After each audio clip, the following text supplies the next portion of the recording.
I'm just so happy my father had a chance to see his kids before he passed. I just want to say thank you. When her father fell ill, the American Red Cross was able to help get Veronica's brother home from the Navy to speak to his father one last time. It's thanks to your donations that we can connect military families when they need it most. Please donate today at redcross.org. If you want to work until you keel over, have less of everything in retirement, or give back more of your hard-earned money to the stock market again, then just ignore me. But if you'd like to protect the money you save, receive a steady, predictable retirement income, and enjoy financial security for as long as you live, then listen to this. You can download a free report that reveals the wealth-building secrets Wall Street and the banks don't want you to know. You'll learn how you can get guaranteed growth, safety, and real prosperity without risking your money in the Wall Street casino, and how to get the money you need when you need it, simply by asking for it. This is the best way to have a 100% secure retirement, and know your money will last as long as you do. To learn more about this method, and to get your free report, go to 52security.com. That's the number 52security.com. 52security.com. Go to 52security.com. Hurt or injured in a car accident? It can be hard to take the proper legal action after a car accident, but waiting can cost you more. The law requires car accident victims to assert claims promptly. You could lose out by simply waiting. Call 800-709-4667 right now to see what your claim could be worth when handled by a skilled attorney. With a lawyer fighting and speaking up for you, you could be entitled to a big cash award. Call 800-709-4667. That's 800-709-4667. Now it's fast and easy to connect with the legal help you need after your car accident. Call 800-709-4667. The call is free, but you need to act now before time runs out on your claim.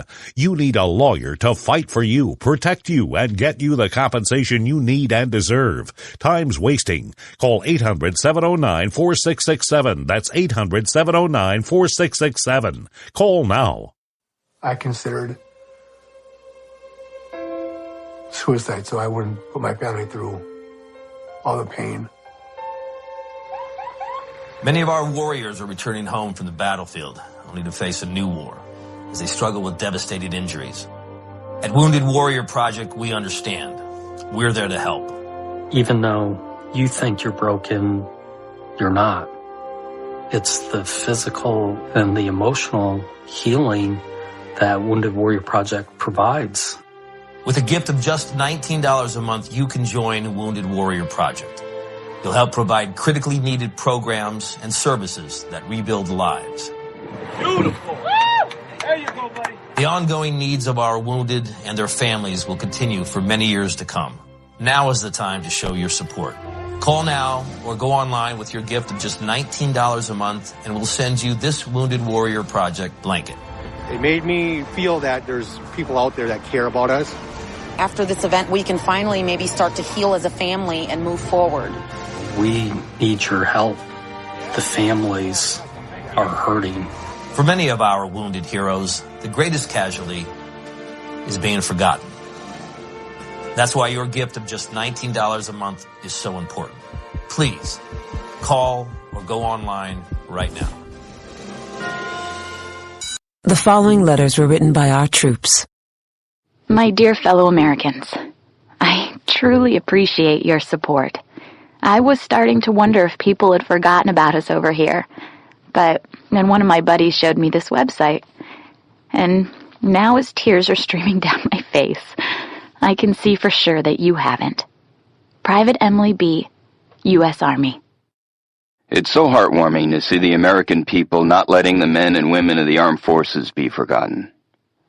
Your letters make a group of grown men, battle-hardened and gruff, act like a bunch of kids around a Christmas tree.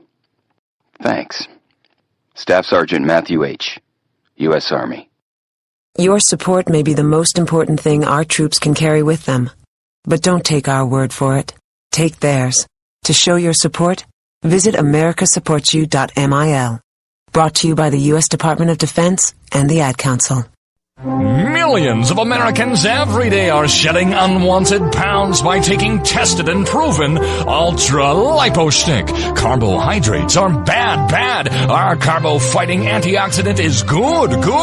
Just listen to these satisfied customers. My name is Gail, and I lost like 20 pounds on Ultra Lipo Stick. My name is Jared, and I lost 46 pounds using Ultra Lipo Stick. My name is Zach, and I actually gained weight. This stuff sucks! Ultra Lipo Stick is safe and easy to inject. Just 3 doses 4 times a day, discreetly underneath your fingernail. Listen to this. I used Ultra Lipo Stick and suffered from side effects like uncontrollable greasy discharge. Ultra Lipo Stick, it turned the armpits of all of my shirts orange. This stuff is crap. Try it today and see some real results. Ultra Lipo Stick. Not available in stores. Results may vary. Zinc Media. Feel the power of knowledge.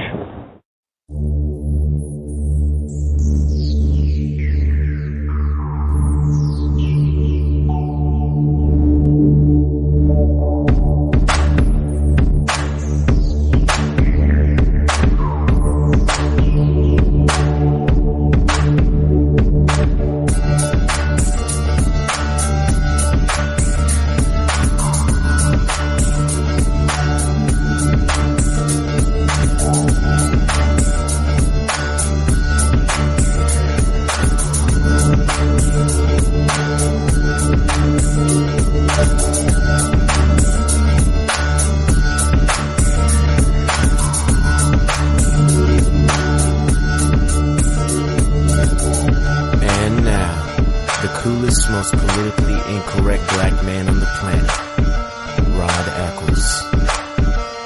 Well, hello, my fellow Americans. It is I, your lovable host, El Rod, coming to you live from my bunkerized home studio somewhere within the great granite state of New Hampshire, where the state motto is still live free or die. It is not big government or bust. And I know this because I checked again today, and it still hasn't changed. It is Thursday, May the 28th, in the year of our Lord 2015, as we roll along and head towards the weekend. And I guess it's the first weekend of the unofficial, official summer season. The number that you can call here this evening is 603-835-3224. That's 603-835-3224. It's a toll-free number. And you can get me on the line and speak to me on the air. Tonight we got a lot to cover, including, remember the artist who made the now famous Obama Hope poster?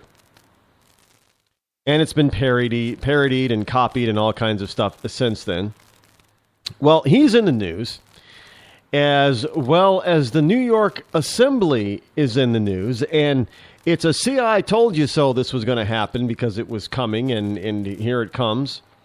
As well as what's going on in San Francisco that I did not see when I was visiting out there a few years ago. But evidently, in this very left-wing city, there is what they would call typically a right-wing problem. I kid you not. Plus a whole bunch of other stuff. So, sit down, grab yourself an iced tea or coffee, iced coffee, because at least around here, it was hot today. Again, it was good. I was happy, not complaining at all. There were, late in the afternoon, there was a quick thunder shower, which was fine because we needed the rain, so I'm not going to complain about that at all. It was rather lovely to have a quick... the lightning display was absolutely phenomenal. Where I was earlier today, and I saw the off in the distance, the lightning display from, thunder and lightning type of thing. It was absolutely gorgeous. Mother Nature is amazing. By the way, did you know that, speaking of Mother Nature, did you know that Obama is suggesting to the Department of Education that we teach climate change in schools. I thought we already were. So if we're not, we probably should make sure that we don't. Why teach a myth? I thought we weren't teaching myths. It is what it is. But anyway, it's from the San Francisco Gate, sfgate.com. Now, this is something that I find. Now, San Francisco is one of the most liberal of cities in the country. By far, hands down. Nobody can argue with that. San Francisco is a very liberal type of town. And, yeah, well, you know, it's the, I guess some people would argue it, but it's the gay capital of the United States, right? And people of everywhere like to go to San Fran. I would not want to live there. No, it's just my preference. Other than that, you know, it's a great place, a great city to visit. I wouldn't want to live there permanently, though. One, it's way overpriced in my book, and it tends to be, because of where it's located off the Pacific in that Bay Area. It always tends to be a lot cooler than the surrounding area. Not to mention, you know, San Francisco's crime rate is fairly high. Its homeless population, yeah, also fairly high. You know, and this is a liberal city, folks. You know, San Francisco is actually, you know, kind of a dangerous city. It's not. I think New York City is safer than San Francisco as far as crime statistics are concerned. But San Francisco is much, much smaller than New York City. But hey, when I was there, I saw a person being thrown out of a second-story window onto the sidewalk, right in front of me. You know, if I was probably, 30 paces, if we were 30 paces faster or ahead, he would have landed on top of us. Me and the people that were walking down on the sidewalk. It was that close. I mean, he literally landed right in front of us. On his head. And, you can look up into the apartment, if you will. Over the balcony, and they threw him straight through a sliding glass door. Threw him through the sliding glass door without opening it. Breaking the glass. Breaking the glass. They threw him so hard that the guy went through the window and over the balcony banister and onto the sidewalk. And the guy was hurt pretty bad because he tried to get up. You know, you get that shock of pain type of stance, and that's, you know, he tried to jump back up, and he did, and then when he jumped up, and I guess that hurt, and then he went boom right back down again, and you saw 3 guys in the apartment walk away from the opening. And, you know, they were nonchalant about it. They were big guys, too. They were not kidding around. Whatever this guy did, they were not playing around. And, but I had never seen anything like that in real life. You only see that kind of stuff on TV and in the movies, right? But this was in San Francisco. In supposedly, you know, a safe, not downtown, but in a safer part of, you know, tourist section of neighborhood, and it evidently not that safe. You know, people get thrown out of windows and stuff, but the homeless factor. I mean, again, we're talking about a city that is highly liberal, but the homeless population, and you know, you look at other cities that supposedly, you know, especially if they're run by the right wingers or Republicans, you know, they're bad, they don't care. But I don't see other cities that I've visited with such a huge homeless population problem. I mean, they were all over the place. Not going to lie, not going to deny it. You know, I would not. San Francisco is a really cool, really pretty city, but it has some major